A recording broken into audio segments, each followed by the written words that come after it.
it does matter to understand the conceptual reasoning as to why you might do what you do, right? For example, like putting an address into Claude and saying, is this a good deal? You're not going to get the best feedback, but like, if you're like, is this a good deal based on these return requirements and this risk profile, you're going to get a better answer. But if you prompt it with, is this a good deal based on all of my acquisition criteria, risk profile, this, you give it a whole bunch of context on you and your business, it's basically going to tell you like if it is or not. And I'm speaking very, very broadly, but like that's possible now, let alone where we're going to be in like 6 months. And you should still know like what are the fundamental levers that you need to look at in an underwriting spreadsheet as it relates to like the key assumptions. What's going on, everybody? Welcome back to another quick solo episode here on the Multifamily Wealth Podcast. In this episode, I want to be answering some more listener questions. It's going to be another Q&A episode here.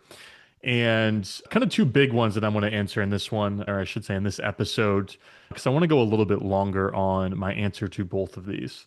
But I think that these are applicable to most folks who are investing in multifamily real estate. One of them specific to the AI conversation around how that whole landscape is changing and how it's affecting the real estate business is most definitely going to be applicable to every listener, whether you're active, passive, operating, not operating, whatever market you're in. And then I'm going to chat a little bit about property management as well and vertical integration. So speaking of property management, let's start there. A question that I received and first of all, I should say, if you'd like your question answered, or if you have a topic you'd like me to discuss on the podcast, follow me on Instagram, send me a DM. I occasionally will post on my story there and basically solicit some questions from the folks that see my content over there on Instagram. So go follow me and throw in a question or a topic when I do share that. And even in the interim, feel free to shoot one over to me and I'll put it down. But nevertheless, question number one here is, what are some things that I should be thinking about as we bring property management in-house? And I'm going to go a little broad here before I specifically answer that question, specifically as it relates to evaluating whether or not you should be even doing that. I think the first thing to consider here is if you are an investor who is investing in an out-of-state market and you are not physically present, it's going to be much more challenging for you to bring management in-house. When you don't have the local physical presence to get into an office and interface with your property manager, your leasing agent, or your team, it's going to be much harder to do that. And I frankly just wouldn't recommend doing this in that situation. And I'm sure there's a whole bunch of people who might reach out to me and say, well, we did it and it worked for us and we're the exception. And that's true. You could be the exception to the rule here. But if I'm going to make a broad general statement, it's unlikely that, well, I should say it's more likely than not that it's not going to go as well as working with a competent third-party manager. So if you're somebody who lives in New York and you invest in Florida and you've got 150 units, maybe 3 kind of mid-sized buildings or something like that, bring it in-house at your own risk, knowing that the folks that you hire aren't going to have somebody kind of looking over their shoulder in an office, so to speak, holding them accountable. And that's a big deal. So I want to say that and kind of put that to the side. Now, let's say you're local and it's going to be much easier for you to bring it in-house. You invest in the market that you physically live in. Let's say you're working with a third-party manager right now and you want to bring it in-house. What I think everyone who's in that position should be mindful of is it's much easier to bring property management in-house when you have a little bit of scale, and I'll define that as, call it maybe 100 units. If you're in a higher price market, like a Boston or a New York City or something like that, where your average rents are higher, your average per unit value is higher, then maybe you can get away with it at 50, 75 units or something like that. But generally speaking, let's say you're just in a median market, you're, in terms of, you're right in the meaty part of the curve for the US average rents and median property value or per unit value, if we're talking multifamily here, probably want to wait till you're at 100 units or so. And the reason that that number is the one that I'm basically sharing here is it's kind of more or less like a critical mass of units to where you can afford to build out a little bit more of a foundation when you get off the ground. So that allows you to hire that property manager up front or that leasing agent, combo property manager, leasing agent. That allows you to hire maybe 1 or 2 folks virtually that can help, just as assistants or bookkeepers or what have you, so that you're not getting pulled into the property management level of the business like too rapidly and too significantly.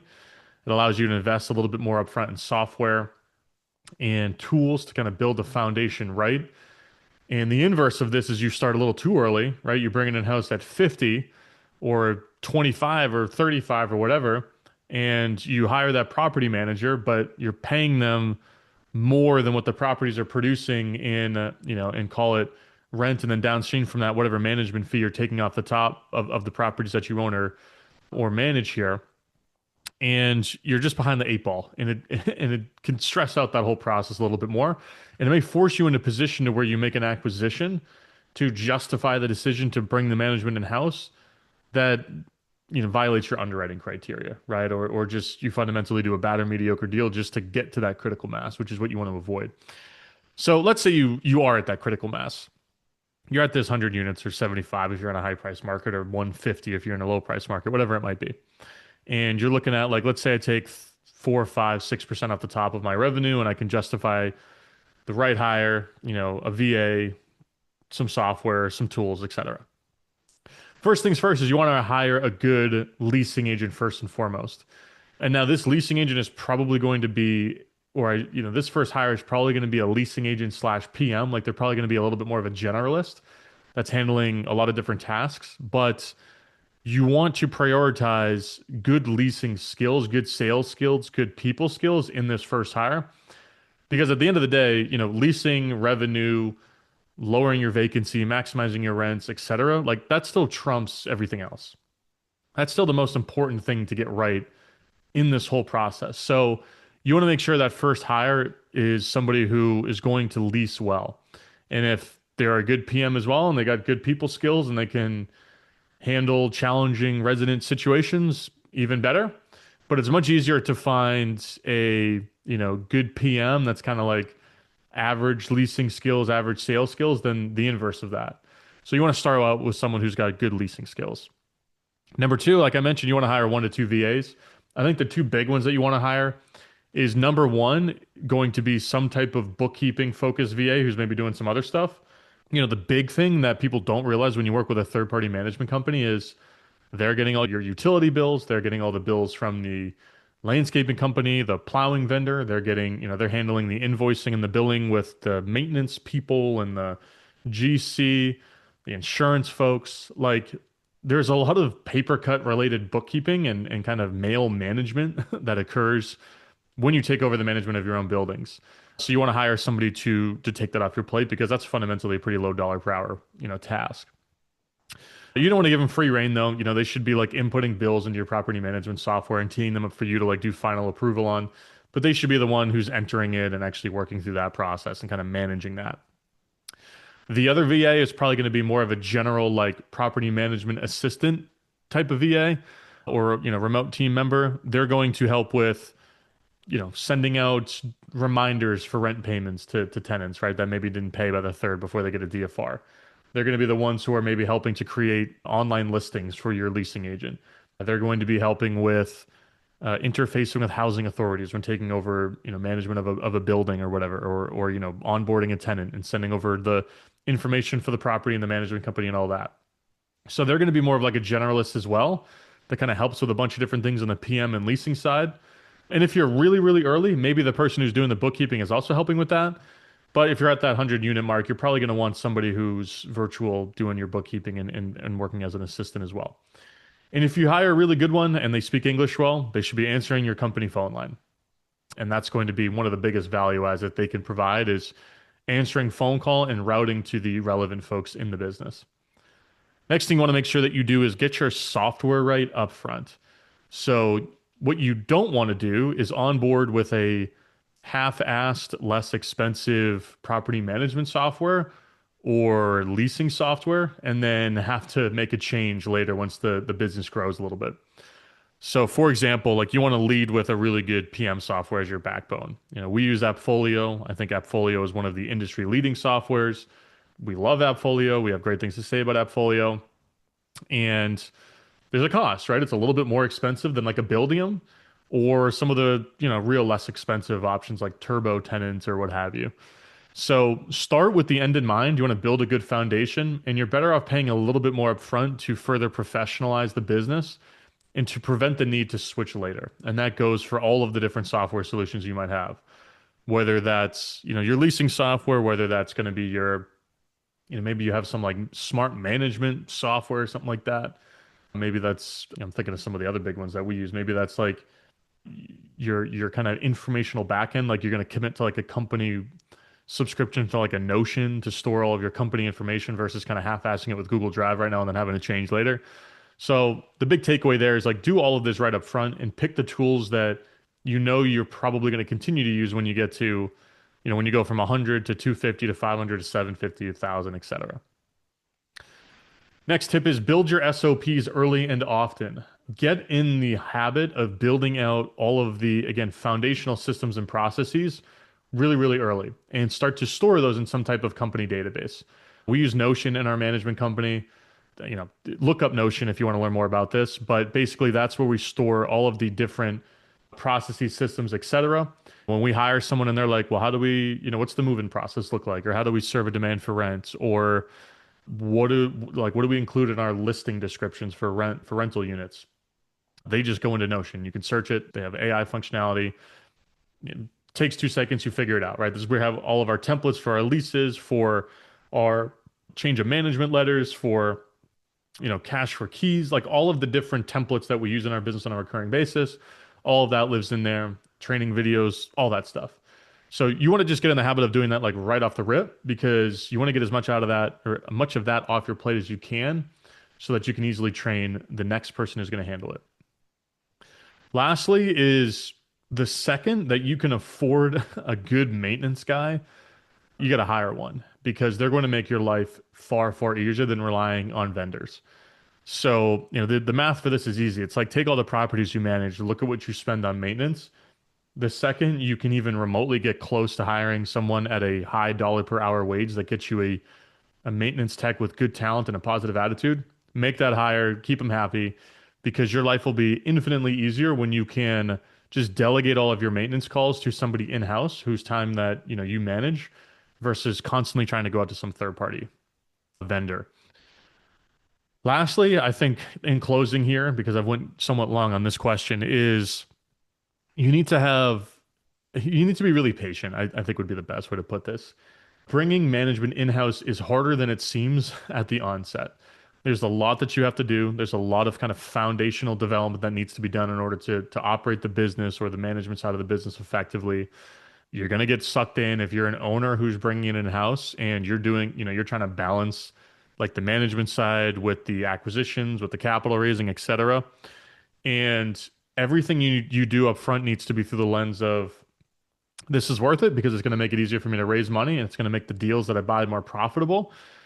And all that's great, but like you have to build a good foundation, quickly delegate, try to rapidly remove yourself from the business and not allow yourself to get so sucked in or to get discouraged at all the different steps in the process. Question number 2 is what are some ways you're using AI within your business and how should I think about using AI in my business? We could go forever on this, and I think this is a topic that it's tough to really specifically answer this because the answer is everywhere. Like you should be, the way that I think about AI in our business now is anything that I would typically delegate to someone or that is repetitive in nature is something that can probably be systematized using AI. Some of the high level things that we do, right? Claude's better than ChatGPT. This is as of, I'm recording this on the 19th of February. The landscape changes so fast. In 6 months, it might be a different answer. But Claude is the go-to platform. Leverage the skills functionality in Claude, leverage the projects functionality in Claude, which basically helps to create or helps to turn Claude into more of a trained employee that can work on your behalf and work very quickly. Where we see AI going in the very short term, which is where we're going to start to look for ways to adopt it more heavily. I'm talking like next couple of weeks, next couple of months, is using the different platforms available to us to connect to all of our different apps and platforms. So we're going to be connecting our Notion page to AI sometime soon, to Claude specifically, so that when we communicate with Claude, it has access to both our Notion page. It has access to our Google Drive. I've historically been a little bit more of the wary guy as it relates to giving access to email. I've just been a kind of a little bit more nervous about that. Maybe that's just me being overly concerned and borderline conspiracy theorist. But I think, there are some security implications, right?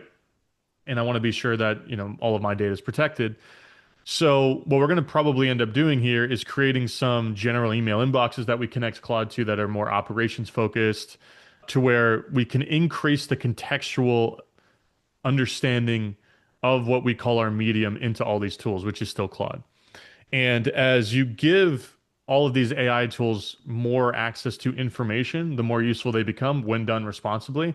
And that the episode that I released last week with TJ, which where we dove into OpenClaw, which is like this whole concept on steroids, which is basically providing significant amount of access to a lot of different platforms, and you're giving a turbocharged kind of terminal access to this information that can really act in your behalf and act in an agentic capacity, which is working all the time on different high level objectives that you have and can provide systematized deliverables.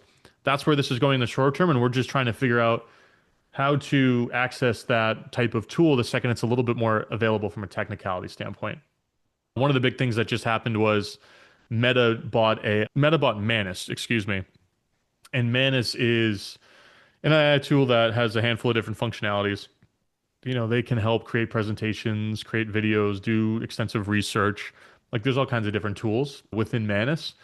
And they just like literally just earlier this week released or earlier this week when I'm recording. So like I think it was like the 13th, 14th, 15th or something like that.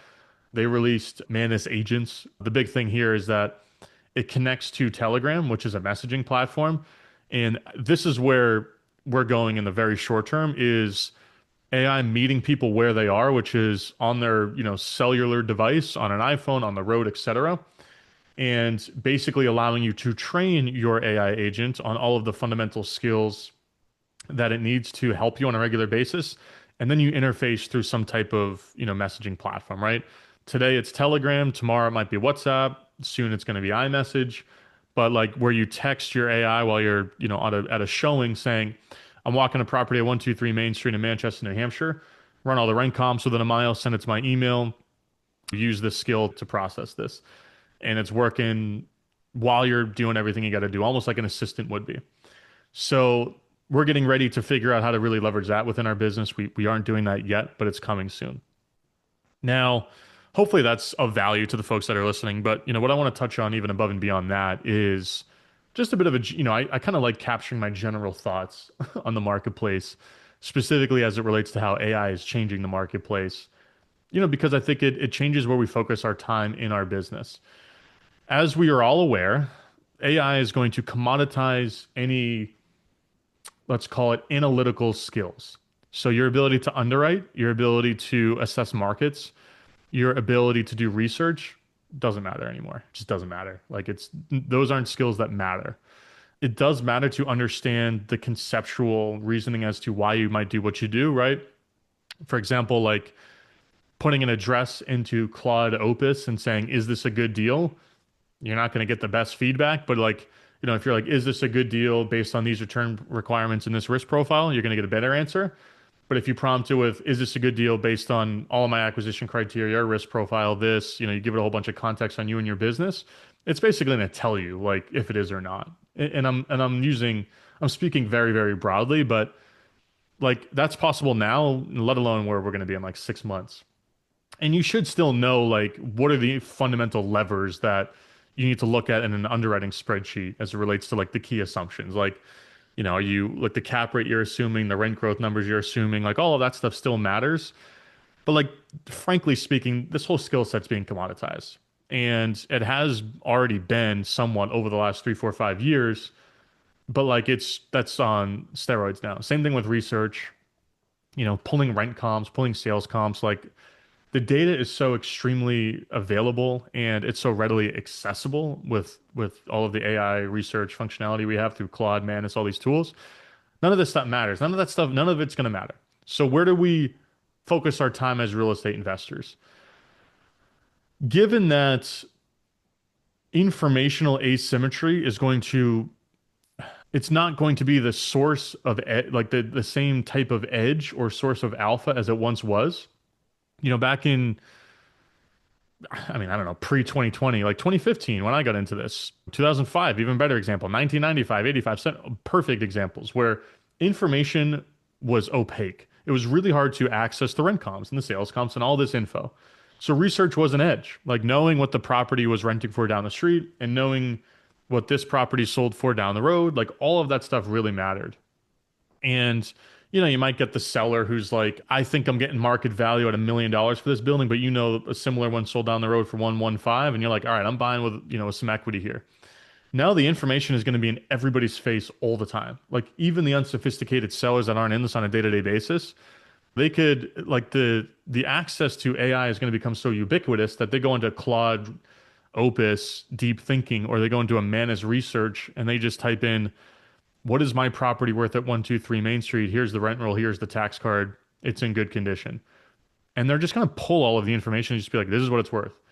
And it's going to be much harder to be the buyer that's like capitalizing on this information asymmetry.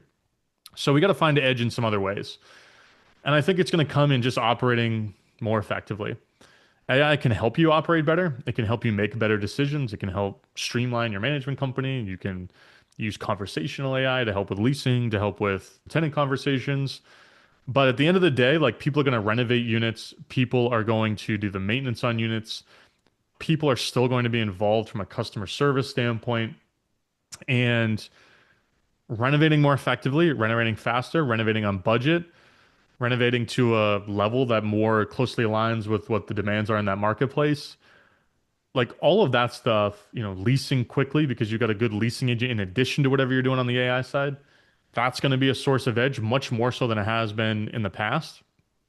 Or I should say a larger percentage of your returns are going to come from doing that well comparatively to in the past. And then it's going to be identifying the truly distressed and motivated sellers. Like right now, we buy a lot of deals from the guy in his 70s who's looking to retire. He's like, you know what?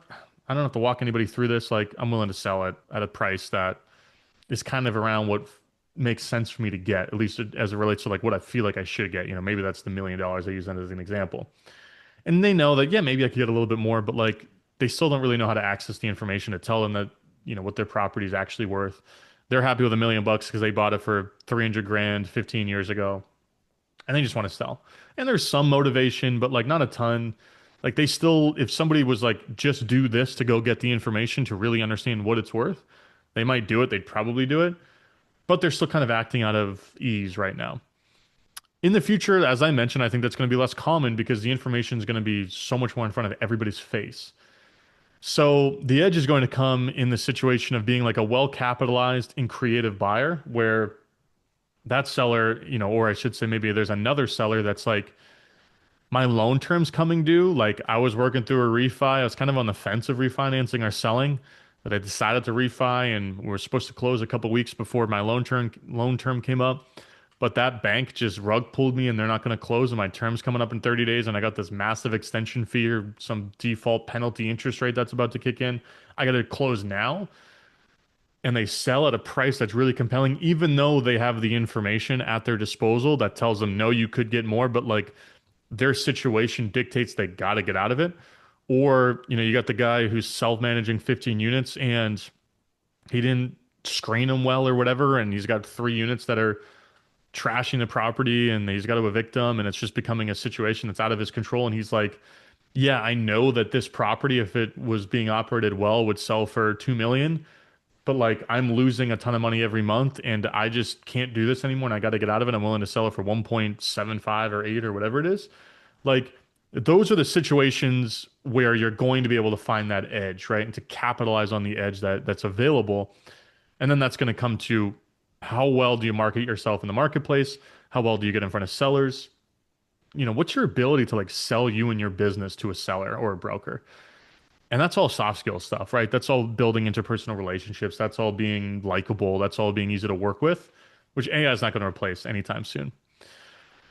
So I think this can be good or bad depending on who you are, right? I've for years have been saying like underwriting is a commoditized skill that provides no value. It's not hard to underwrite real estate. It's like very, very easy to do so. Like there's five inputs that matter. You make the right assumptions on your stabilized rents and on your exit cap. You work backwards to a good price. You make your offer. Like we're not splitting the atom when we underwrite real estate. Yeah, you got to know what your expenses should be so you can underwrite that well. But like again, commoditized stuff. And now that's like irrelevant because AI is going to do this at a higher level than any human being is going to do it, and they're going to do it faster, and no human's even going to do it anymore. And people are going to be acting on, gut feel more so than anything, in addition to what their AI agent tells them that they should pay.